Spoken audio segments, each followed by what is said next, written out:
All right, tomorrow is hopefully going to be a very good day for constitutionally minded people. Tomorrow, the election of Chris McDaniel, who is going up against Cochran. And Chris is with us now. Hello, Chris. How are you? Hi, Glenn. Thanks for having me. Doing great down here. Good. Let me talk to you about, you have some promises for Mississippi. But I want to talk to you about the first one, and probably the biggest. Your opponent says, and if I can quote, Obamacare is an important effort by the federal government to help make health care available, accessible, and affordable, which it hasn't done any of those things. But you want to repeal it. The GOP has said, I read this weekend, they said, but we're not interested in repealing Obamacare. How are you going to get that done?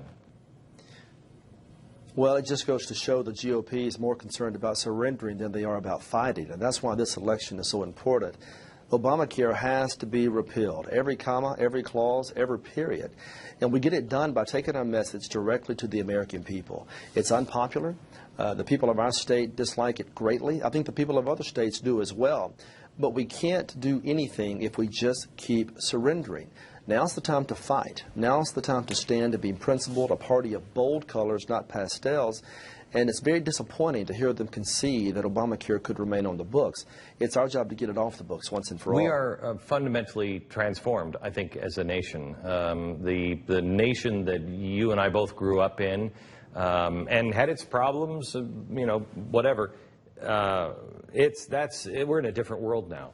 The president this weekend just started negotiating with terrorists for the very first time. If you were in the Senate, what would you be saying today? Well, it's alarming. Millions of people in this country feel like strangers in their land. An old America is passing away, and new America is rising to take its place. A senator has a couple of obligations. First, naturally, is to legislate from time to time, which they're not doing a very good job of that. But secondly, and perhaps more importantly, they have to be a voice of reason. They have to speak out for their concerns and use the bully pulpit to educate the American citizens. Every time this president exceeds his constitutional authority, we owe it to let the people know. Every time he negotiates with terrorists, we owe it to let the people know. Silence in this context is complicity. And that's the thing about Senator Cochran. He's been silent for decades, and it's time to have a fighter in Washington, D.C. But what happens, what happens if you raise your voice and the American people don't care? They will care. The American people, I trust their judgment much more than I trust the judgment of Washington, D.C. That's the Jeffersonian heart that I have. They will care if you give them the facts, and it's our job to give them the facts and to take an intellectual argument out to the people and convince them that we're correct. Talking points isn't going to get it done, nor is surrendering. And that's the thing that I've been so impressed about with Ted Cruz and Mike Lee and Rand Paul. At least they have the guts to stand for their convictions and for their courage. That's the way we educate the American people.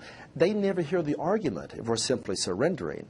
And so I believe the American people will come around eventually. I know that you like all three of those guys, and each are unique and strong in their own way. So I'm not asking you to, choose one or the other. What I'm asking you is, which one do you think you're more like? Because they all have three very different styles.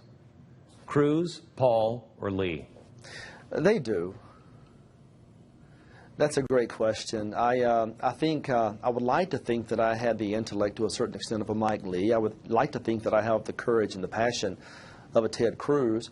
And I would like to have the tenacity and the defense of civil liberties the way Rand Paul is carried forward. So if I could just merge those three guys into one super candidate, that would be ideal for me. Dream come true for the rest of us as well. Good luck tomorrow, and we expect big things from you.